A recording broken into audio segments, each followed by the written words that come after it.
Hello and welcome. Today's topic is eco-friendly technologies from ICSC Environmental Applications Chapter 9. So let us first understand what do we mean by eco-friendly technology. It is also known as green technology or clean technology. इसको green technology या clean technology भी कहते हैं और ये एक umbrella term है. It is a term used to cover a broad number of functions और items that all fall under a single common category. तो इसी तरह से इको फ्रेंडली टेक्नोलॉजी भी एक अम्ब्रेला टर्म है क्योंकि यहाँ पे वो सारी टेक्नोलॉजीज आती हैं, सारी डिवाइसेस आती हैं जो रिन्यूएबल एनर्जी का सोर्सेज हैं, जिसमें सस्टेनेबिलिटी होती है, जो हमारे सस्टेनेबल फ्यूचर के लिए बहुत एसेंशियल होती है, जो लेस एनर्जी यूज करती है and also minimizes the impact on our natural environment.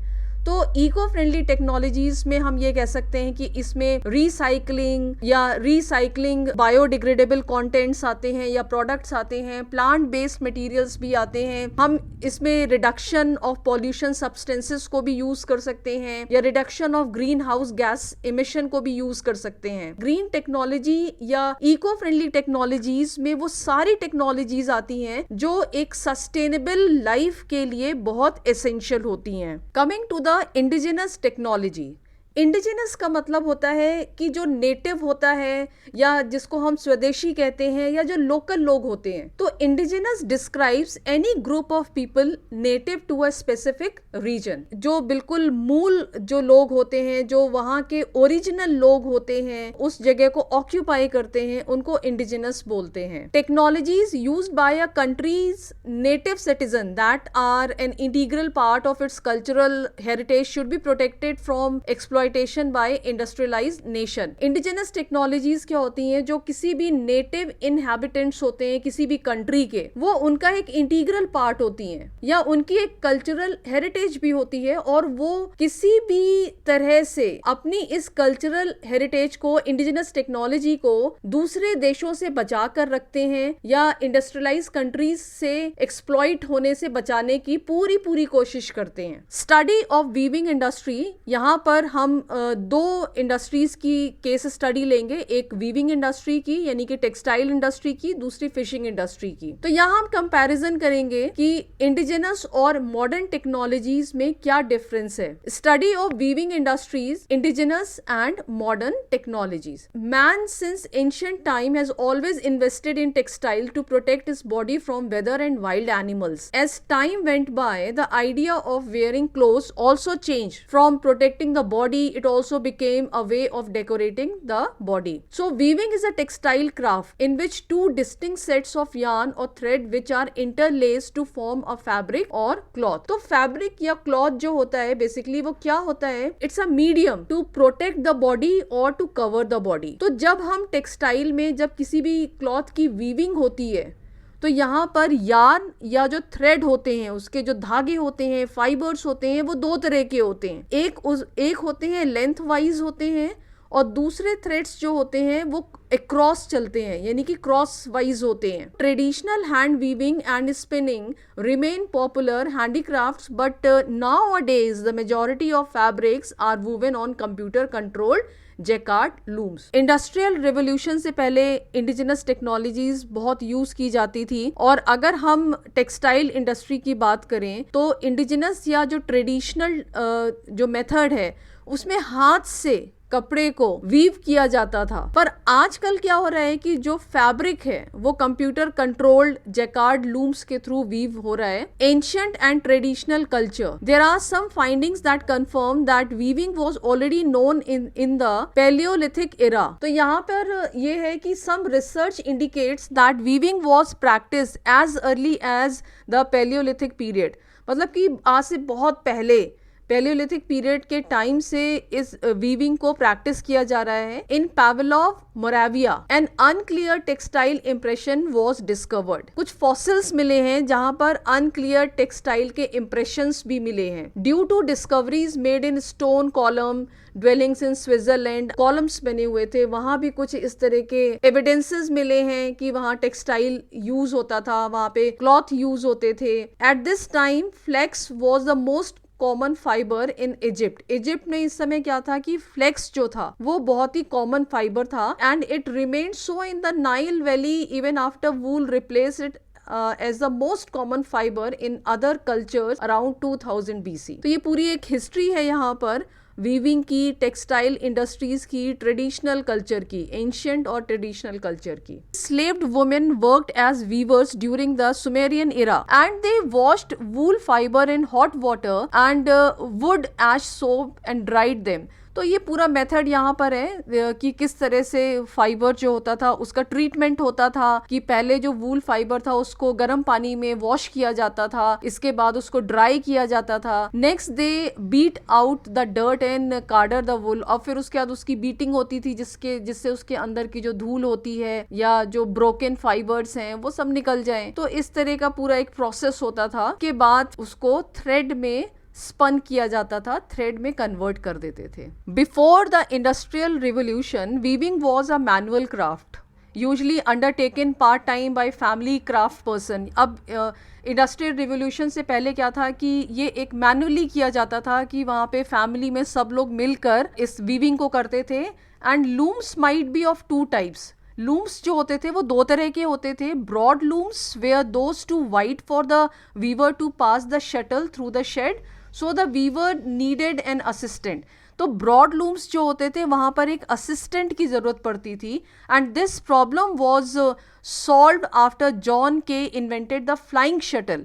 इसके बाद 1733 में जॉन के ने फ्लाइंग शटल का इन्वेंशन किया, तो ये प्रॉब्लम भी सॉल्व हो गई, which was also a faster process, जो एक ये faster process थी weaving की. Now finished cloth was then taken to a fuller. The jacquard loom attachment was perfected in 1801. At first it was used with traditional human powered loom. The previous looms were mostly limited to the production of simple geometric pattern. जो पहले वाली looms थी उसमें क्या था, एक limitation थी कि उसमें सिर्फ geometric patterns ही बन पाते थे. पर जब से jacquard आया, जब से यहाँ पे नया invention आया, तो यहाँ पर कॉम्प्लेक्स पैटर्न भी पॉसिबल होने लगे. नेचुरल डाई, पहले नेचुरल डाई यूज की जाती थी, इसके बाद सिंथेटिक डाई यूज करने लगे. Textile were traditionally made from biodegradable material. Traditional weaving होती थी उसमें बायोडिग्रेडेबल मटेरियल जैसे कि कॉटन, सिल्क, वूल, ये सारी चीजें यूज होती थी. और were three main materials for textile apart from the bast and leaf fibres. तो यहाँ पे बास्ट और लीफ फाइबर्स को भी यूज किया जाता था. So initially very simple technologies were use for making the textile. तो स्टार्टिंग में क्या था कि बहुत ही सिंपल टेक्नोलॉजी होती थी. And the most basic skill involve was spinning of the fibre into yarn and then changing it to the fabric. तो यहाँ पे एक स्किल की जरूरत पड़ती थी कि जो फाइबर्स होते थे उनको यार्न में और उसके बाद उसको फैब्रिक में चेंज करना. And the implements use for weaving and spinning in many parts of India still continue to be a biodegradable material like wood. इस तरह से वहां पर बायोडिग्रेडेबल मटेरियल यूज किया जाता था. जब से मॉडर्नाइजेशन हुआ वीविंग इंडस्ट्री का, तो textile production was badly affected. The basic strength indigenous weaving which could not compete with the speed, uniformity of quality, low prices provided by mechanized modern machine.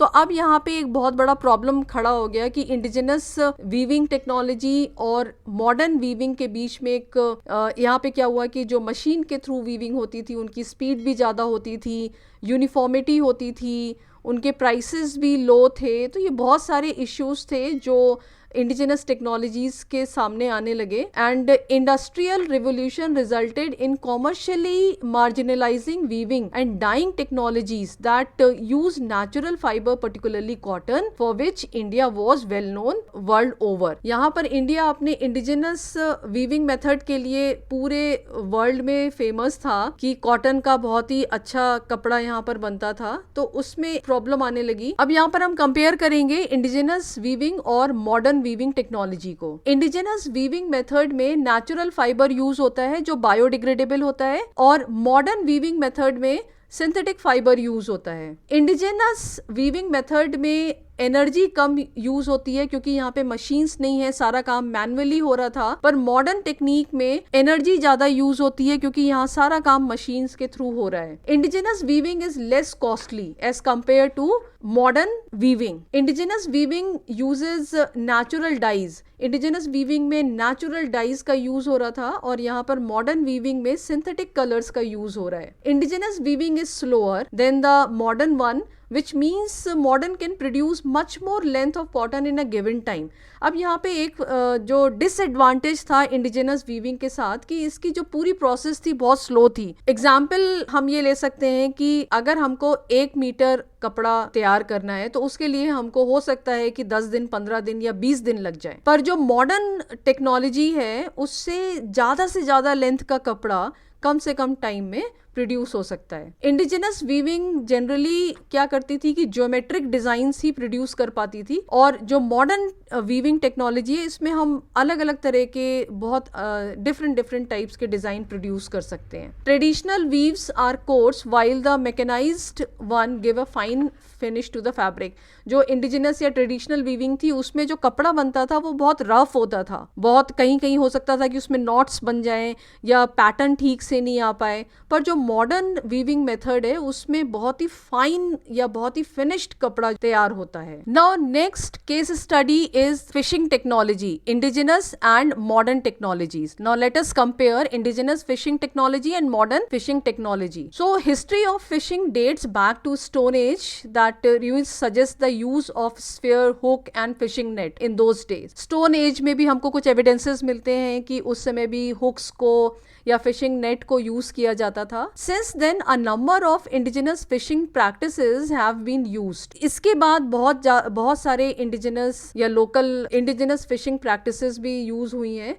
तो यहाँ पहले हम एक लिस्ट देखते हैं कि इंडिजिनस फिशिंग प्रैक्टिसेस कौन सी हैं। Hand fishing. So hand fishing is mainly picking and gathering of sea food like shellfish, kelp या क्लैम्स, क्रैब्स को हम अपने हाथों से कलेक्ट करते हैं। एक दूसरा मेथड है स्फीयर फिशिंग, जो बहुत ही पुराना मेथड है। इसमें क्या होता है कि हम कुछ वेपन्स को यूज करते हैं, जैसे हारपून्स होते हैं, ट्राइडेंट हैं या एरो हैं, इस तरह के वेपन्स को यूज करके हम फिशिंग करते हैं। The fishing nets are still very commonly used. Indigenous fishing technique which use meshes formed by knotting of relatively thin threads। अब हम यहाँ पर फिशिंग नेट्स को भी यूज कर सकते हैं, और ये जो प्रैक्टिस है ये इंडिजिनस प्रैक्टिस है, बहुत पहले से चली आ रही है। And netting is the principal method of modern commercial fishing techniques like long lining, trawling, dredging and traps. Angling is use of hooks to catch fishes. The hooks are attached to a line और a sinker and hook can be dressed with bait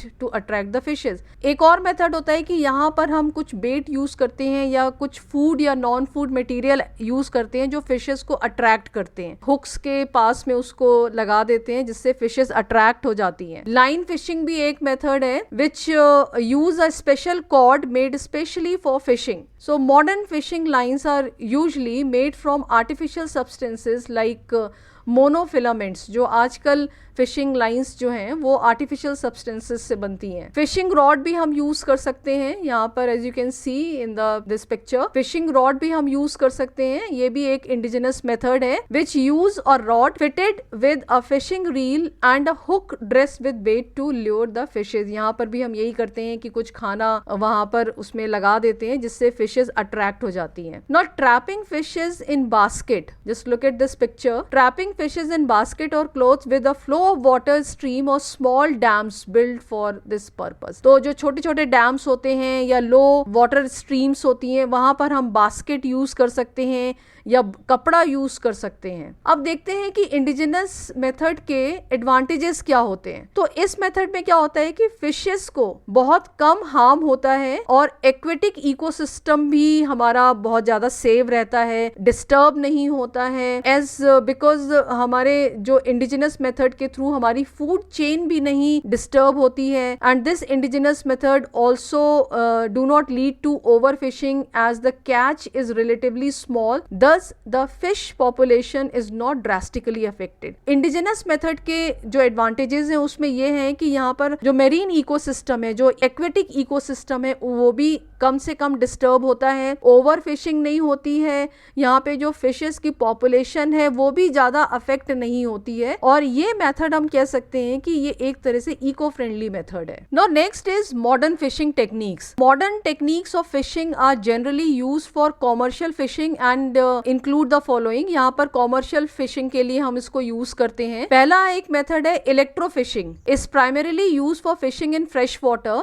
It uses electricity to stun the fishes so that they can be caught। यहाँ पर हम कुछ इस तरह के current produce करते हैं जिससे कि फिशेस को हार्म तो नहीं होता, बट वो उस समय उनकी जो स्पीड होती है वो कम हो जाती है, इस वजह से फिशेस को जल्दी पकड़ा जा सकता है। या दूसरा एक मेथड है ड्रेजिंग मेथड है। यहाँ पर क्या करते हैं, जो डीप मड होती है वाटर में, वाटर रिजर्वॉयर होता है, वहां पर जो मड होती है बॉटम में, उसको हम क्लियर करते हैं, जैसे रिवर है, कैनाल है, और कुछ मशीन्स यूज करके हम उस मड को क्लियर करते हैं, और ये कॉमर्शियली बहुत इफेक्टिव मेथड है। तो यहाँ पर क्या होता है कि ये जो ड्रेजेस होते हैं ये शैलो वाटर में ज्यादातर यूज किए जाते हैं, और इसमें वेसल्स हम यूज करते हैं। अगर पानी बहुत ज्यादा गहरा नहीं है तो छोटे छोटे वेसल्स यूज कर सकते हैं। If the water is very if there is a deep sea, तो हम यहाँ पे बड़े बड़े वेसल्स को यूज कर सकते हैं जो कम से कम 1000 मीटर तक उसको ड्रेज कर सके। इसके जो डिसएडवांटेजेस हैं, ड्रेजिंग मेथड के डिसएडवांटेजेस बहुत सारे हैं। कहीं कहीं ये जो मेथड है उसको बैन किया हुआ है। This method specially destroy the corals. In fact they are compared to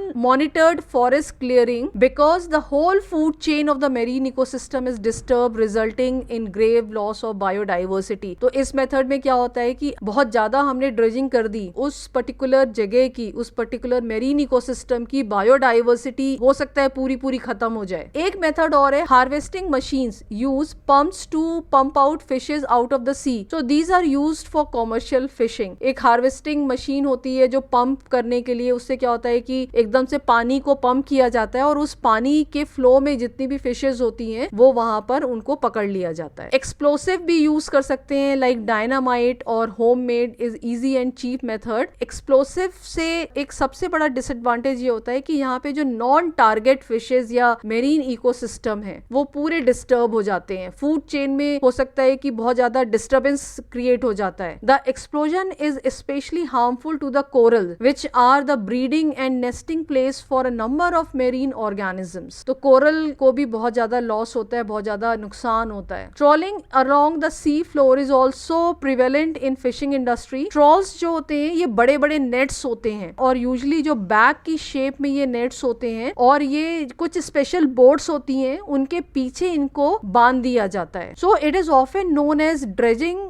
Bottom trawling drags the fishes net along the sea floor, killing even the non-target fishes। इस मेथड का भी डिसएडवांटेज ये है कि यहाँ पर जो नॉन टारगेट फिशेज या नॉन टारगेट मेरीन ऑर्गेनिजम्स होते हैं उनकी भी किलिंग हो जाती है, वो भी खत्म हो जाते हैं। It also stirs up the bottom of the sea causing turbidity which is detrimental to the health of sea kelps and other marine organism. तो यूएन ने तो यहाँ पर टेम्परेरी बैन कर रखा है ट्रॉलिंग को, क्योंकि यहाँ से जो मेरीन इकोसिस्टम है उसमें बहुत ज्यादा डिस्टर्बेंस हो जाता है। Now let me explain the meaning of bycatch। Fishermen sometimes catch and discard animals they do not want। कभी कभी वो क्या करते हैं फिशरमैन कि जब वो किसी एनिमल को कैच करते हैं, जैसे फिशेस अगर हैं तो उसमें अगर उनके मतलब की जो फिशेस नहीं होती हैं, जो या उनके अनवांटेड फिशेस होती हैं या दूसरे मेरीन एनिमल्स होते हैं वो आ जाते हैं, तो उसको वो डिस्कार्ड कर देते हैं, क्योंकि वो उसको बेच नहीं सकते या अपने पास रख नहीं सकते। इसको बोलते हैं bycatch. Bycatch can be fish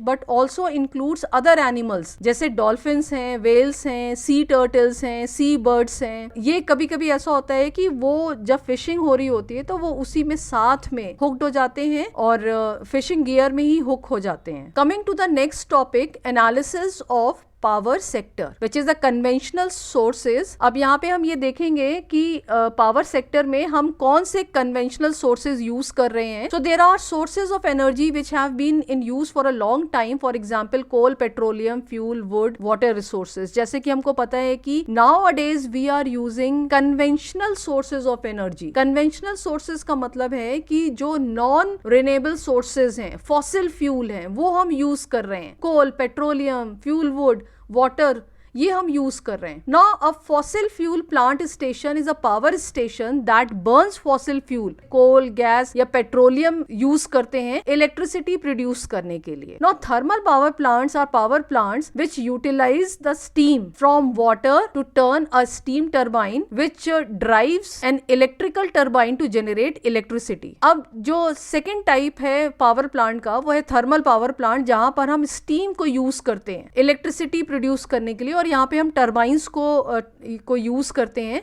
and these power plant generally use fossil fuel. यहाँ पर भी फॉसिल फ्यूल का यूज होता है, जितने भी अभी हमने बात की कि कोल, पेट्रोलियम, इन सब का यूज होता है। अब इसके डिसएडवांटेजेस क्या होते हैं? जो कन्वेंशनल सोर्सेज होते हैं एनर्जी के, उसके डिसएडवांटेजेस क्या होते हैं? By products of thermal plant operation need to be considered in both the design and operation. Waste heat due to the finite efficiency of power cycle must be released to the atmosphere using a cooling tower or river or lake water as a cooling medium where they kill the marine organisms and cause eutrophication। यहाँ पर सबसे बड़ी problem thermal power plant के साथ क्या होती है कि जब स्टीम से इलेक्ट्रिसिटी प्रोड्यूस करते हैं तो उस वाटर को इमीडिएटली कूल भी करना पड़ता है। तो कूलिंग के लिए क्या होता है कि थर्मल पावर प्लांट के अगर पास में कोई वाटर रिजर्वॉयर है तो वहां पर ये जो वाटर होता है, जो स्टीम होती है, उसको रिलीज कर दिया जाता है, जिससे मेरीन ऑर्गेनिजम्स जो हैं वो डिस्ट्रॉय हो जाते हैं। और यूट्रोफिकेशन एक जो प्रॉब्लम है, यूट्रोफिकेशन भी यहाँ पर प्रोड्यूस हो जाता है। यूट्रोफिकेशन एक प्रोसेस होती है जिसमें क्या होता है कि जो वाटर बॉडीज होती हैं उसमें बहुत ज्यादा न्यूट्रिएंट्स चला जाता है। That is there is an enrichment of water by nutrients. Specially कौन से कंपाउंड्स होते हैं? नाइट्रोजन के कंपाउंड्स होते हैं, फॉस्फोरस के कंपाउंड्स होते हैं। अब इससे क्या होता है, जो उसमें एल्गी है, जो एल्गल ग्रोथ है, वो इंक्रीज हो जाती है। एल्गल ग्रोथ इंक्रीज होने से क्या होता है कि जो ऑर्गेनिज्म का बैलेंस है वो डिस्टर्ब होने लगता है और वाटर क्वालिटी भी डिग्रेड हो जाती है। जैसे ही एल्गल ब्लूम होता है, यानी कि एल्गी की ग्रोथ होती है, और एल्गी जब डिस्ट्रॉय होते हैं, when the algae die and decompose, तो ऑक्सीजन डिप्लीट होने लगता है उस वाटर बॉडी का। And this lack of oxygen in the water causes the death of aquatic animals, जैसे कि फिशेस हैं। तो इस पूरे फिनोमिना को कहते हैं यूट्रोफिकेशन, और यूट्रोफिकेशन की वजह से ही एल्गल ब्लूम होता है। एल्गल ब्लूम जब बहुत ज्यादा एल्गी वाटर में ग्रो होने लगते हैं और ये टॉक्सिन प्रोड्यूस करते हैं, इसकी वजह से क्या होता है कि यूट्रोफिकेशन होता है।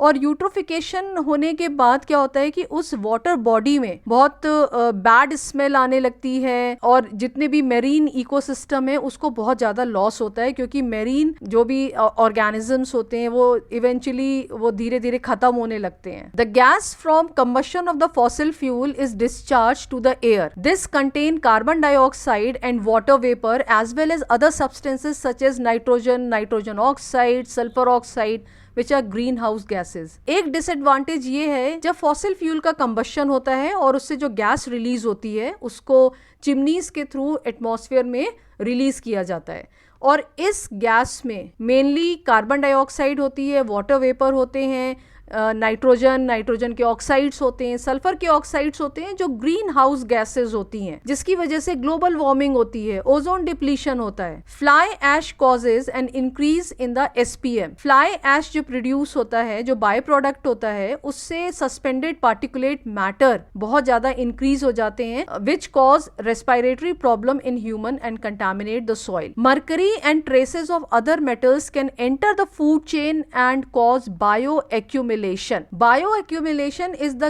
gradual accumulation of substances। धीरे धीरे किसी एक पर्टिकुलर सब्सटेंस का जब एक्यूमुलेशन होने लगता है, जैसे पेस्टिसाइड्स हैं, केमिकल्स हैं, किसी भी ऑर्गेनिज्म में, हम बायो एक्यूमुलेशन को कह सकते हैं कि it is the increase in the chemicals, for example in fishes. तो अब ये बायो एक्यूमुलेशन के थ्रू जो केमिकल्स हैं, टॉक्सिन्स हैं, वो फूड चेन में एंटर हो जाते हैं, जैसे कि DDT है, डाइऑक्सिन्स हैं, मर्करी है, ये फूड चेन में में एंटर हो जाते हैं and they lead to the diseases in marine organisms. Solid waste ash from coal fired boilers must also be removed. Some coal ash can be recycled for building materials. अब यहाँ पे जो कुछ कोल है, कोल एश है, उसको हम रिसाइकिल कर सकते हैं. The combustion of coal contributes the most to acid rain and air pollution and has been connected with global warming. कोल का कंबशन होता है. कोल का कंबशन होने से क्या होता है कि यहाँ पे नाइट्रोजन के ऑक्साइड्स प्रोड्यूस होते हैं, सल्फर के ऑक्साइड्स प्रोड्यूस होते हैं, जो एक तरह से एयर पॉल्यूटेंट्स हैं और जिनकी वजह से एसिड रेन भी होती है, क्योंकि जब ये वाटर वेपर से मिक्स होते हैं, जब रेन होती है तो ये सल्फ्यूरिक एसिड या नाइट्रिक एसिड प्रोड्यूस करते हैं and they also lead to the global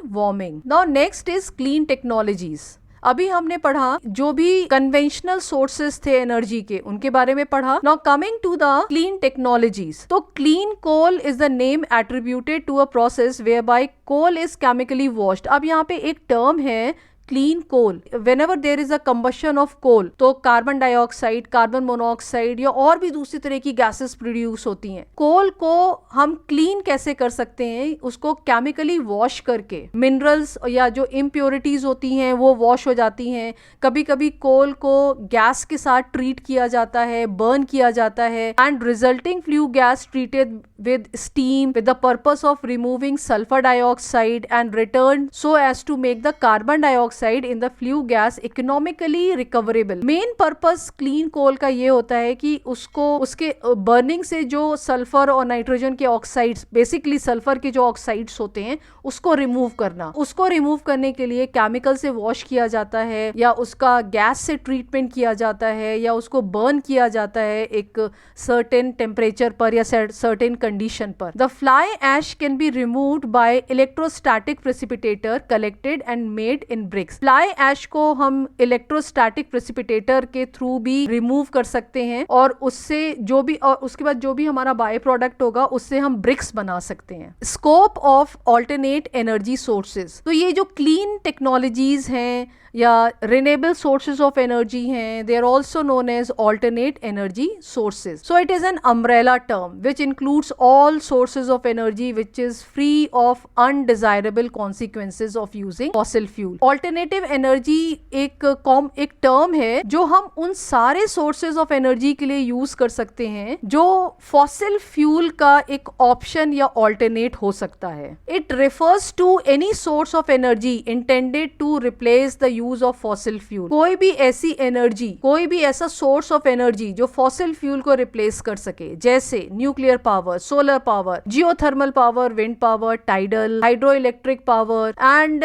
other renewable energies like biogas. The net quantity of energy conversion within the biosphere due to the utilization of wind power, solar power, tidal power, hydroelectric power is static and derived from the effects of sunlight, wind and the movement of the moon and planets. Now coming to the eco-friendly technologies. So these are the technologies that are not harmful to the environment, non-polluted होती हैं and it can be defined as a technology which delivers goods and services that satisfy the human needs without having any negative impact on the environment. तो ये sustainable energy sources होते हैं. Objectives of eco-friendly technology. कौन कौन से objectives हैं? To achieve sustainable development, judicious use of natural resources. Judicious means wise, sustainable use of natural resources.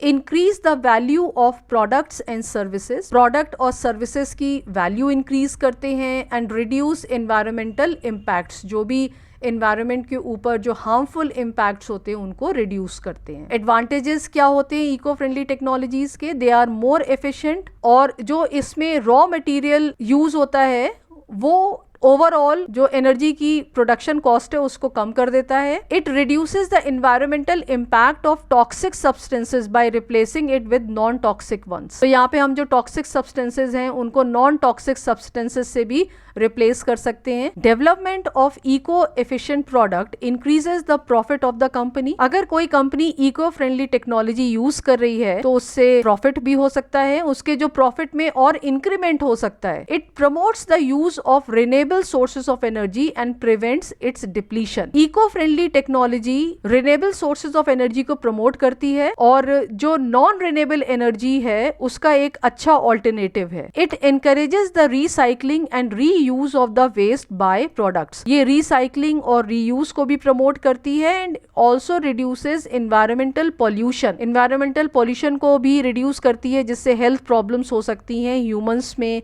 animals में. Some examples of eco-friendly technologies. अब यहाँ पे कुछ examples हैं जैसे solar energy, tidal energy, geothermal energy, wind energy. ये सारे examples हैं. Next is recycling of waste is a part of eco-friendly technology. Recycling अगर हम waste का कर रहे हैं तो वो भी एक तरह से eco-friendly technology है. जैसे paper recycling कर रहे हैं, waste water की recycling कर रहे हैं. Reducing pollution, that is waste material of one industry can be used as a raw material for another. एक इंडस्ट्री का वेस्ट मटेरियल दूसरे इंडस्ट्री के लिए रॉ मटेरियल का भी काम कर सकता है. एग्जाम्पल है बैगसे फ्रॉम शुगर मिल. जब शुगर मिल से जो बैगसे या जो फाइब्रस सब्सटेंस होता है उसको हम पेपर इंडस्ट्री में यूज कर सकते हैं as a raw material. The biogas plants convert the organic waste to biogas that can be use as energy source in the rural area. Biogas बनाने के लिए हमको ऑर्गेनिक वेस्ट की जरूरत पड़ती है जो हम यहाँ से कलेक्ट कर सकते हैं. जैसे कि पेपर इंडस्ट्री है या शुगर मिल है,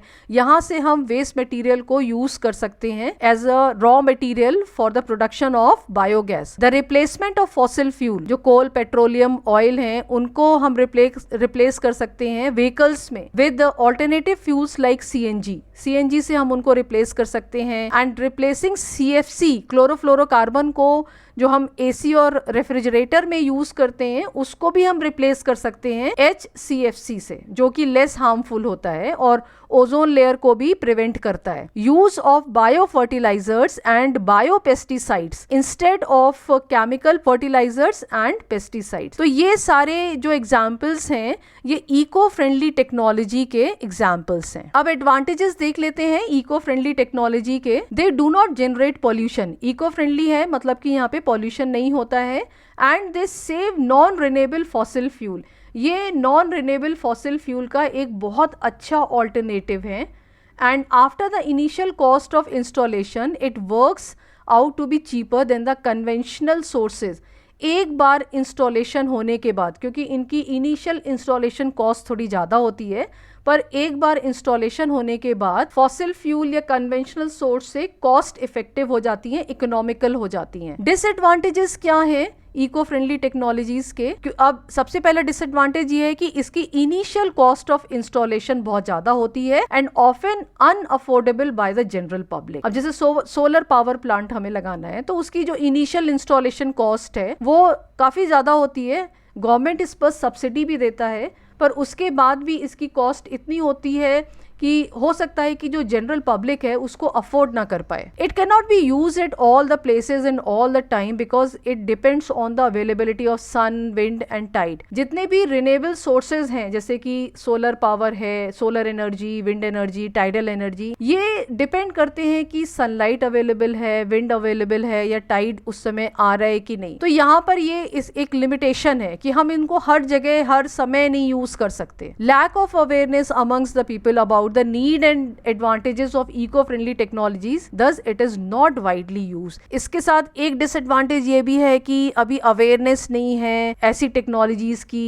कि हम सोलर पावर यूज करें, सोलर एनर्जी यूज करें, विंड एनर्जी यूज करें. तो इसीलिए ये जो इको फ्रेंडली टेक्नोलॉजीज हैं ये वाइडली यूज नहीं हो पा रही हैं. Next is biogas. So biogas typically refer to a gas produced by the breakdown of organic matter in the absence of oxygen. जो गैस प्रोड्यूस होती है वो ऑक्सीजन की एब्सेंस में, यानी कि एनारोबिक डिकम्पोजिशन होता है ऑर्गेनिक मैटर का. एक इको फ्रेंडली बायोफ्यूल है और biogas is produced by fermentation of biodegradable material. अब यहाँ पर जो रॉ मटेरियल्स हैं वो कौन कौन से हैं? Cow dung, sewage, plant waste, crops, ये इसके रॉ मटेरियल्स हैं क्योंकि ये बायोडिग्रेडेबल मटेरियल्स हैं. Biogas comprises mainly of methane. Biogas में जो मेजर पार्ट होता है वो मीथेन का होता है. इसके बाद कार्बन डाइऑक्साइड और बहुत कम अमाउंट होता है हाइड्रोजन सल्फाइड का। तो it is one of the alternate renewable source of energy. अब प्रिपरेशन कैसे करते हैं बायोगैस की? Before the cow dung is fed into the plant, it is mixed with water, solid content बना लेते हैं जिसको स्लरी बोलते हैं। The slurry is introduce in the digester tank. यहाँ पर एक डाइजेस्टर, बहुत बड़ा डाइजेस्टर टैंक होता है, and allow to ferment with the help of micro organisms under anaerobic condition. अब यहाँ पे जो डाइजेस्टर होता है, यहाँ पर ये एयर टाइट होता है क्योंकि यहाँ पर एयर या ऑक्सीजन नहीं होती है,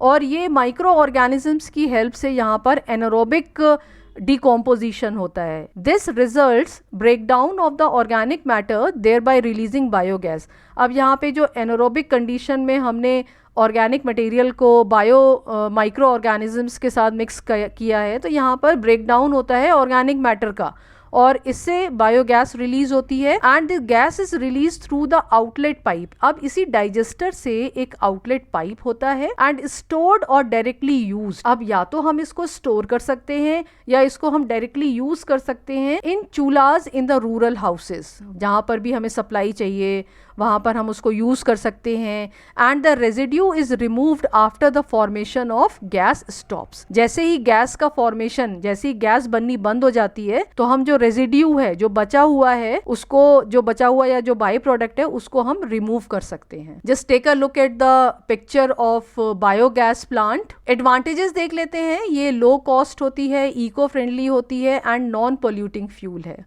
the raw material is easily available in rural area, क्योंकि यहाँ पे जो रॉ मटेरियल है वो बायोडिग्रेडेबल होते हैं। काऊ डंग है, सीवेज वेस्ट है, प्लांट वेस्ट है।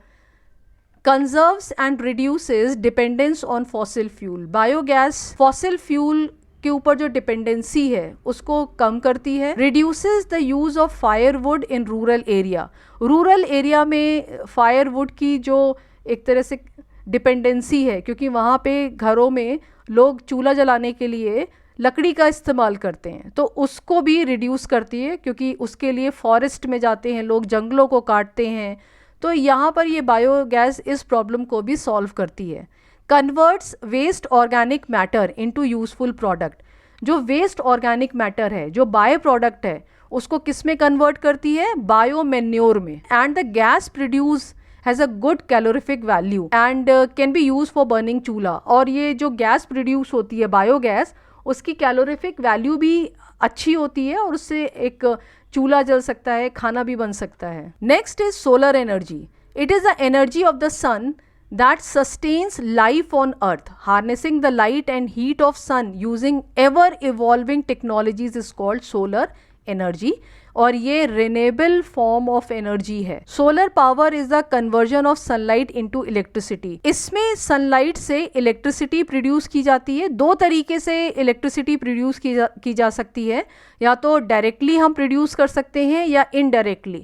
डायरेक्ट मेथड में क्या होता है कि हम यहाँ पर फोटोवोल्टिक सेल्स को यूज करते हैं। इनडायरेक्ट मेथड में हम जो कॉन्सेंट्रेटेड सोलर पावर है CSP, उसको यूज करते हैं, and it can be use for working of devices. जैसे कि अब ये वाटर हीटर के लिए हम इसको यूज कर सकते हैं, सोलर कुकर में यूज कर सकते हैं, इलेक्ट्रिसिटी प्रोडक्शन में यूज कर सकते हैं, और स्ट्रीट लाइटनिंग में भी हम इसको यूज कर सकते हैं।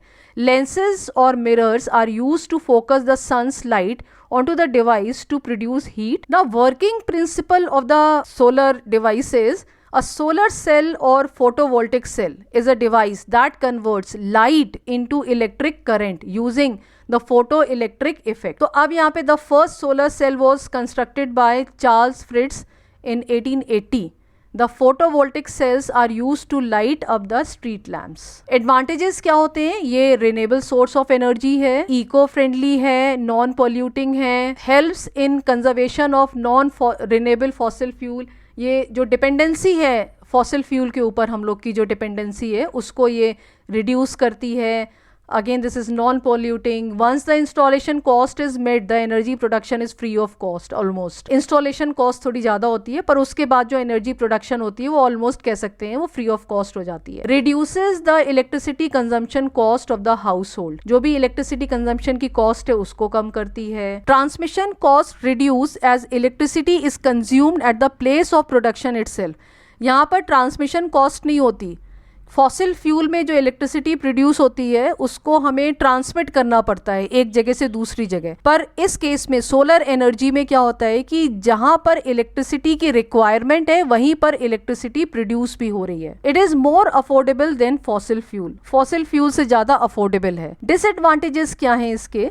इनिशियल कॉस्ट जो इक्विपमेंट की होती है, इंस्टॉलेशन है, वो बहुत ज़्यादा होता है। There can be shortage of space for installing large solar panels for electricity generation. बहुत बड़े बड़े सोलर पैनल्स को इंस्टॉल करने के लिए बहुत ज़्यादा जगह की ज़रूरत पड़ेगी, ये भी एक लिमिटेशन है। Solar electricity storage technology has not reached it's potential yet. अभी तक हम सोलर इलेक्ट्रिसिटी को स्टोर करने की टेक्नोलॉजी पर काम कर रहे हैं, जैसे कि हम फॉसिल फ्यूल की जो इलेक्ट्रिसिटी होती है उसको स्टोर करके हम डिस्ट्रीब्यूट कर सकते हैं, पर ऐसा सोलर इलेक्ट्रिसिटी या सोलर एनर्जी के केस में नहीं है। अभी इस पर काम चल रहा है कि किस तरह से सोलर इलेक्ट्रिसिटी को स्टोर करें और जब जरूरत हो तो हम उसको एक जगह से दूसरी जगह पर ट्रांसमिट कर सकें। It works only when the sun is shining, ये भी एक बहुत बड़ी लिमिटेशन है। When there is no solar energy to be collected you will have to have adequate battery backup। अब अगर सोलर एनर्जी नहीं है, सफिशिएंट रेनी डे है, क्लाउडी डे है, तो हमें बैटरी बैकअप चाहिए। Solar panels do not work well in warm temperature. जब बहुत ज़्यादा टेम्परेचर होता है तो भी सोलर पैनल्स ठीक से काम नहीं करते हैं, एंड सोलर पैनल्स जो होते हैं वो टाइम टू टाइम डिग्रेड भी हो जाते हैं। Next is wind energy. Wind energy obtain from the movement of wind is called wind energy. Wind power is the conversion of wind energy into a useful form of energy. Wind energy में क्या होता है कि जो wind power है उसको हम electricity में कन्वर्ट करते हैं, और इसके लिए हम विंड टर्बाइंस को यूज करते हैं टू प्रोड्यूस इलेक्ट्रिसिटी और for mechanical power. A wind farm is a group of wind turbines in the same location used for production of electricity. Here you can see the picture of wind farm जहाँ पर बहुत सारे wind turbines हैं। A large wind farm may consist of several hundred individual wind turbines distributed over an extended area.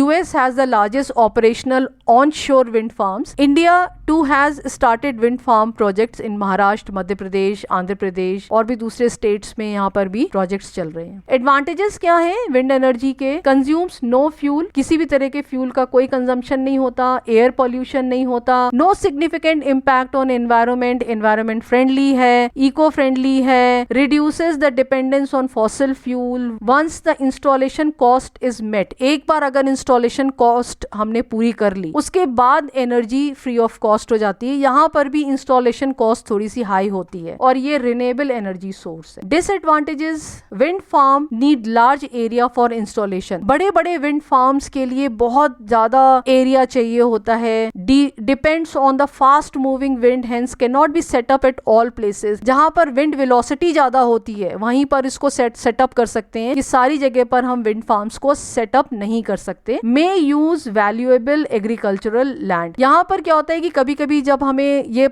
लगता है कि हाँ अगर एयर की वेलोसिटी ज्यादा है पर हमें वहां पे सफिशिएंट लैंड नहीं मिल रही है, तो हम एग्रीकल्चर लैंड में ही विंड टर्बाइन को इंस्टॉल करना पड़ता है। Bird and bat mortality increases, इसकी वजह से बर्ड और बैट की जो डेथ रेट है वो ज्यादा हो जाता है। ये जो प्रॉपलर है और ये विंड टर्बाइन है, जब ये मूव करते हैं विंड टर्बाइन तो इसमें इसकी वजह से बहुत सारे बर्ड्स और बैट जो हैं वो खत्म हो जाते हैं। Now next topic is environmental impact assessment, which you can see in this video, where you will learn about the natural resource accounting, grass root upward and trickle down planning and depletion calculation. So hope you like the video. Please like, share and subscribe. Till then, happy learning. Bye bye.